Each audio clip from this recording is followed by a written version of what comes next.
오늘 시편 52편 말씀 읽는 날입니다. 여기 표제에 보면 다윗이 기록한 시 이렇게 되어 있고 맞스겔 표시가 되어 있죠. 교훈을 준다 이런 의미를 가지고 있습니다.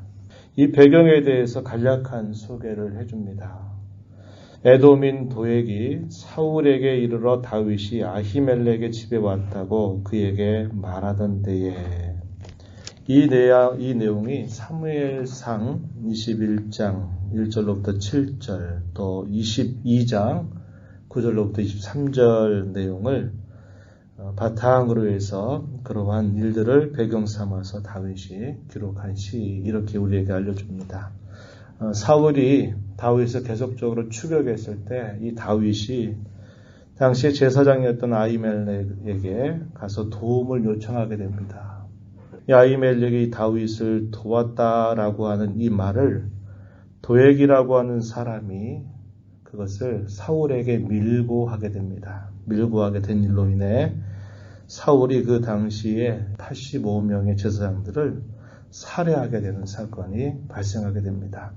이 사건을 지켜본 다윗은 깊은 탄식을 가지고 이 악인들의 약함을 책망하고 그러나 자신은 더욱더 하나님을 더 의지하겠다라고 하는 내용들을 이 시를 통해서 잘 표현해 줍니다. 그래서 악인과 의인의 두 갈래길 그것에 대해서 소개한다라는 의미에서 이것을 지혜시라고도 분류할 수 있고 다윗은 그가 많은 겪는 시련들 속에서 또 의인들이 당하는 고난들 가운데서도 하나님께서 언제나 자기 백성들을 향한 그분의 인자하심을 베풀어 주신다라고 하는 분명한 확신을 이 시를 통해서 하나님 앞에 노래하고 있습니다. 우리가 읽은 마지막 절 보면은 주께서 이를 행하셨으므로 내가 영원히 주께 감사하겠습니다.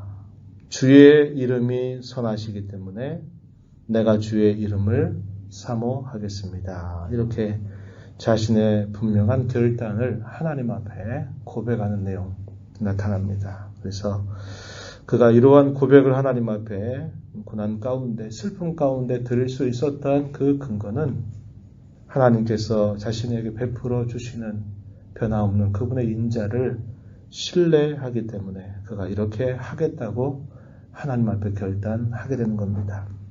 여기에 놀라운 신비로운 일들이 있는 것이죠. 보통 사람들은 어려움을 당하고 또 큰 일을 만나게 되면 그 일 앞에서 낙담하고 절망하고 또 그런 상황에 대해서 원망하고 불평하는 것이 보통 사람들이 하는 일들입니다. 그러나 그런 시련과 어려움, 그런 고난 중에 더 하나님을 더 바라보고 더 의지함으로 더 내가 하나님을 더 바라보겠습니다. 또 주께 감사하겠습니다. 내가 주님을 더 사모하겠습니다. 이런 결단을 할 수 있는 겁니다. 이것이 하나님을 가까이 하는 사람이 갖는 놀랍고 신비로운 능력이고 힘이다. 이렇게 우리는 볼 수 있겠습니다.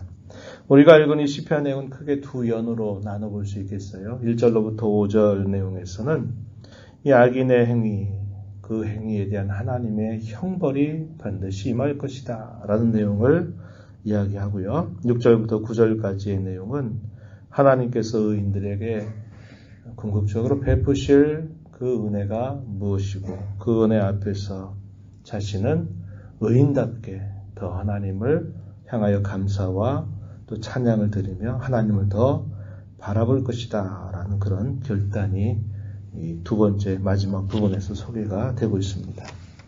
1절 말씀에 보면은 포악한 자여 일차적으로는 도액이라고 하는 사람을 말할 겁니다. 이 포악한 자라는 말이 그대로 되어 있지만 실제적으로 이 말의 의미는 뭐냐면 위대한 영웅이여 이렇게 말하는 겁니다. 위대한 영웅이여. 그런데 이 말이 좋은 뜻으로 하는 말이 아닙니다. 네가 그렇게 사울에게 밀고래서 뭔가 무엇인가를 얻겠다고 뭔가 사울에게 큰 도움이 되었다고 생각하면서 스스로 영웅 노릇했던 너 도액 이렇게 하는 말이죠. 위대한 영웅이여 내가 어찌하여 악한 계획을 스스로 자랑하는가. 그의 계획 속에는 뭐가 있을까요? 내가 다윗을 사울 왕에게 알려주게 되면 사울 왕이 나를 높여주겠다. 뭔가 자신의 재물에 대한 욕심, 권력을 얻고자 하는 그의 욕심, 그것을 그의 근거로 삼고서 그가 악한 계획을 자랑한 겁니다. 내가 이걸 말하면 내가 큰 공을 세우는 일이지 이렇게 생각을 하고 한 것입니다. 거기에는 무엇이 옳은지 무엇이 틀렸는지 관심이 되지 않는 겁니다. 스스로 높아지고자 하는 욕심, 많은 걸 찾고자 하는 그런 욕심을 가지고서 그것이 악인 줄 모르고 사울에게 밀고 간 그 사실을 배경으로 말하는 겁니다. 그러나 하나님의 인자하심은 항상 있다. 누구를 향해서 있겠습니까? 하나님을 의지하는 자. 하나님을 따라서 의로운 길을 끝까지 걸어가는 자들에게 하나님은 항상 그분의 인자를 베풀어 주신다. 이 사실을 대조적으로 표현하고 있습니다.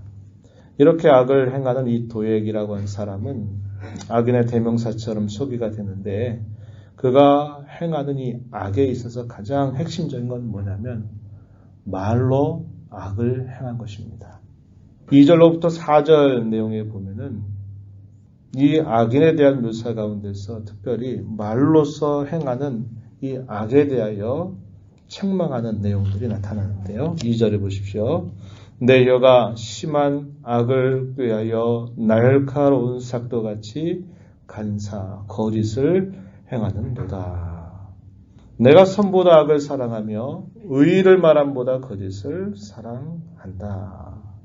4절에 간사한 혀여 너는 남을 해치는 모든 말을 좋아하는도다. 이렇게 말합니다. 우리가 신앙생활을 한번 살펴보지만 우리가 가장 쉽고도 가장 치명적으로 해를 입힐 수 있는 그것이 바로 우리가 말로 하는 죄악입니다. 말로 사람을 중상하고 말로 거짓말을 해서 어떤 사람을 궁지에 몰아넣고 하는 일들이 가장 쉬워요. 거기에는 뭐 행동할 필요가 없는 겁니다. 말로만 내가 어떤 사람을 비난하고 어떤 사람을 중상하고 어떤 사람을 거짓을 행하는 것 이것은 아주 쉬운 일이에요. 그러나 그 말은 사람의 뇌리에 깊이 새겨지게 되면서 큰 상처를 주는 겁니다. 치명적인 상처를 입힐 수 있는 것이 이 말로 하는 죄악입니다. 도액은 속였죠. 그리고 조용하게 밀고 했습니다. 다윗이 여기를 다녀갔다. 저 아히멜렉과 제사장들이 다윗을 도와주었다. 라고 이렇게 밀고 간 그 일로 인해서 그가 이러한 악을 하나님 앞에서 스스럼 없이 행했다고 이야기해 줍니다. 이러한 사람들에 대해서 우리가 읽은 7절 말씀에 가면 뭐라고 표현하느냐. 이 사람은 하나님을 자기 힘으로 삼지 아니하고 오직 자기 재물의 풍부함을 의지하며 자기 약으로 스스로 든든하게 하던 자 이렇게 표현했습니다. 하나님을 자기의 힘으로 삼지 않는 자, 자기 재물의 풍부함을 의지하는 자. 도액이 그렇게 거짓말하게 된 근거는 조금 전에 초두에 말씀을 드렸던 것처럼 무엇인가를 더 얻으려고 하는 욕망입니다. 내가 이렇게 말함으로 내가 사울왕 앞에 내가 큰 공을 세운다.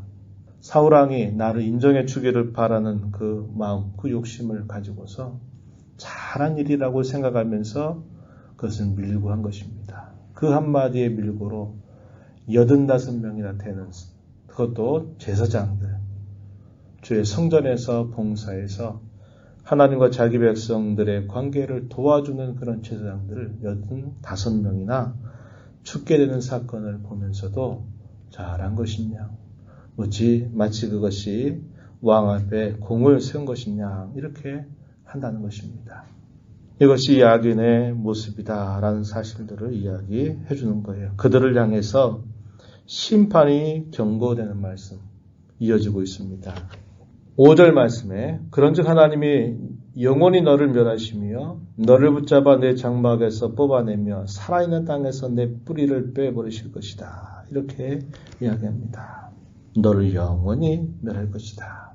잠시 잠깐 뭔가 공을 인정받고 뭔가 잘될 것처럼 그것을 바라보는 너에게 영원한 멸망이 다가올 것이다. 잠시 잠깐의 자기 이익을 위해서 행한 그 죄값은 영원한 파멸이다. 이렇게 이야기해 줍니다.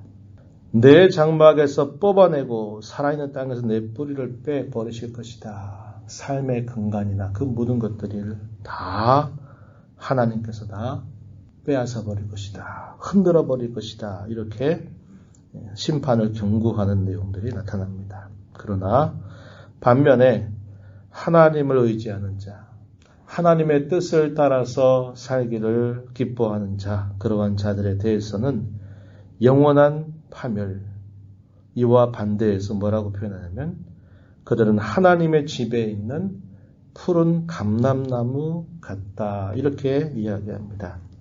우리 말씀 가운데서 8절을 보십시오. 그러나 나는 하나님의 집에 있는 푸른 감람나무 같으며 하나님의 인자하심을 영원히 의지하리로다. 이렇게 고백합니다. 이 푸른 감람나무, 이스라엘이 당시에 농경 생활을 할 때 그들이 생산하는 주요 품목 중에 하나가 이 감람 열매입니다. 이 감람 열매를 생산해서 그들의 삶을 영위해가고 그들의 풍요를 누져갈 수 있도록 했던 것입니다. 그래서 이 감람 나무는 생명과 풍요를 상징해주는 그런 대명사 같은 말입니다. 그래서 하나님을 의지하는 자, 그는 하나님의 집에 있는, 하나님의 집에 심겨져 있는 푸른 감람나무 같다. 그래서 하나님께서 그의 생명과 번영을 책임져 주시는 그러한 자들이다. 의인들을 그렇게 묘사하고 있습니다. 그런데 중요한 표현은 보세요. 뭐라고 표현했나요? 나는 이렇게 표현했습니다. 이 나가 누굴까요? 다윗입니다. 이런 표현을 이렇게 시 가운데 표현할 수 있다는 것, 하나님 앞에 고백할 수 있다는 것, 참 귀한 일입니다. 나는 하나님의 집에 있는 푸른 감람나무 같다. 그는 지금 어떤 형편에 있습니까? 도망자입니다. 도망자. 계속 망명 생활을 해야만 되는 아주 힘겨운 그런 삶을 살아가고 있는 모습이었다고 하는 거죠. 그것도 자기가 잘못해서도 아니고 자기는 하나님을 위하고 그 백성을 위하고 왕을 위하고자 하는 충심을 가지고 하는데 그 왕은 자기를 자기 자리를 넘보는 사람처럼 생각을 하고 그 시기가 극에 달아서 그를 죽여야만 된다고 생각하면서 군사를 자기 그 목적을 위해서 대동해서 다윗을 쫓고 있는 그런 상황이 되어버렸단 말이죠. 얼마나 안타깝고 얼마나 원망스러운 처지입니까? 그런데 그는 자기 스스로를 나는 하나님의 집에 있는 푸른 감람나무 같다. 왜냐? 나는 하나님의 영원 인자하심을 나는 영원히 의지하기 때문이다. 영원히 의지하기 때문이다. 이것을 근거로 삼아서 자신을 그렇게 하나님 앞에 고백할 수 있다 하는 겁니다. 다윗의 그 오랜 망명 생활에 그가 경험하게 됐던 수많은 사건들 속에 수많은 구원의 하나님의 행적들을 그는 경험해 왔습니다. 죽을 것 같고 피할 곳이 없어 보이는 그곳에 하나님은 그 시기마다 적절하게 피할 길을 예비하셔서 그에게 닥쳐오는 그 무고한 시련과 고난과 박해와 어려움을 감당할 수 있도록 하나님께서 자신을 도우셨다는 것을 그는 경험해 왔습니다. 여전히 그는 그런 쫓김의 생활을 하고 있지만 그는 자기 자신은 하나님의 집에 심겨져 있는 푸른 감람나무다. 나는 하나님의 인자하심을 영원히 나는 의지할 것입니다. 이렇게 고백을 하고 있는 겁니다. 하나님께서 이러한 고백을 이렇게 남겨주신 데에는 그분의 뜻이 있어요. 그게 뭘까요?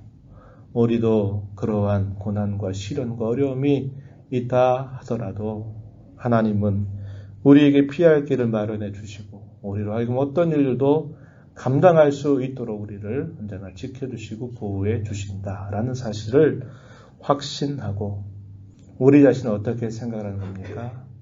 하나님의 집에 있는 푸른 감람나무처럼 생각하고 그 생각에 합당하게 주님만을 더 의지하고 신뢰하고 하나님께서 언제나 자신을 붙들고 계시다는 것, 하나님께서 변함없는 그의 언약의 근거에서 나를 살아가고 계시다고 하는 것을 굳게 붙잡는 그 근거 가운데 그는 푸른 감람나무 같다라고 이렇게 고백할 수 있음을 우리에게 가르쳐 주는 겁니다.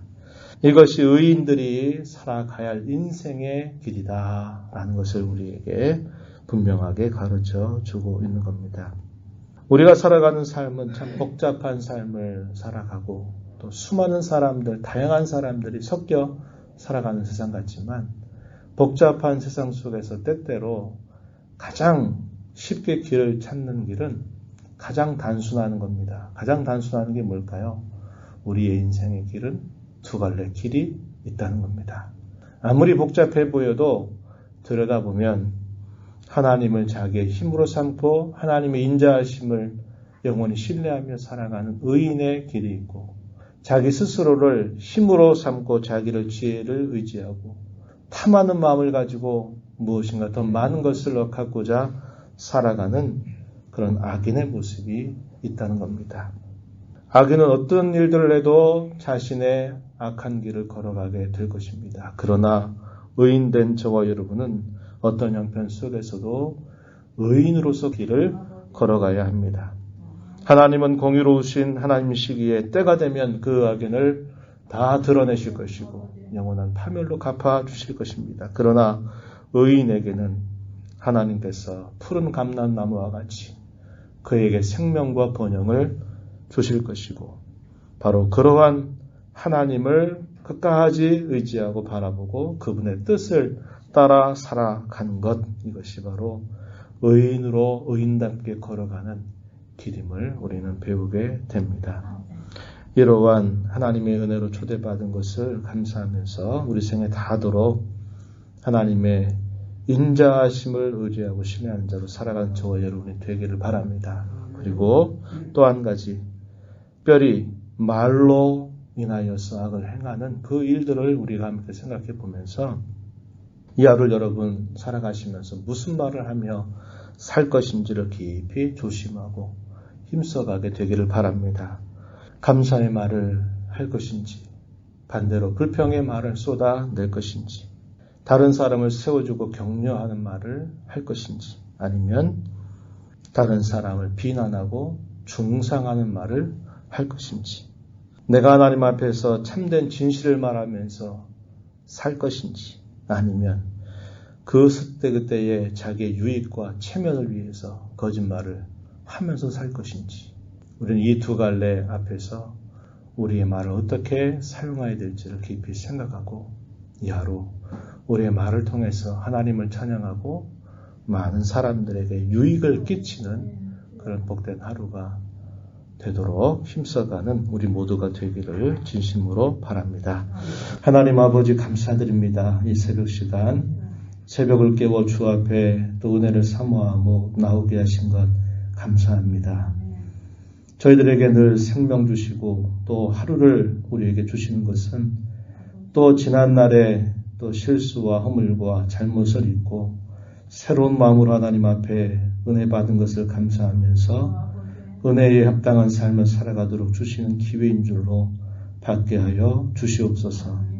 죄악된 세상 가운데 살아가면서도 저희들을 거룩한 자로 여겨주시고 우리를 거룩한 자 삼아주시는 하나님의 은혜를 감사하면서 의인들은 어떤 시련과 혼란과 어려움들 가운데 있다 할지라도 언제나 하나님은 인자하심을 그들에게 베풀어 주시고 피할 길을 예비하시며 무슨 일이든 감당할 수 있도록 은혜를 주심을 언제나 바라보고 세상 사람들이 하나님 없이 자기 힘을 하나님처럼 여기고 살아가고 무엇인가를 더 많이 갖고 누리고자 하는 그 욕심을 따라 살아가는 이러한 악습들을 저희가 본받지 않게 하시고 오직 하나님을 신뢰하는 삶을 살게 하시고 하나님의 집에 있는 푸른 감람나무처럼 우리 자신들을 여기면서 하나님을 더 의지하고 찬송하며 살아가는 복된 삶이 되게 하여 주옵소서. 은혜의 보좌 앞에 나와서 아버지 은혜를 간절하게 구하는 모든 심정들을 용납하여 주시옵소서. 간구의 귀를 기울여 주시오며 응답하여 주시옵소서. 예수님 이름으로 간절히 기도드리옵나이다. 아멘.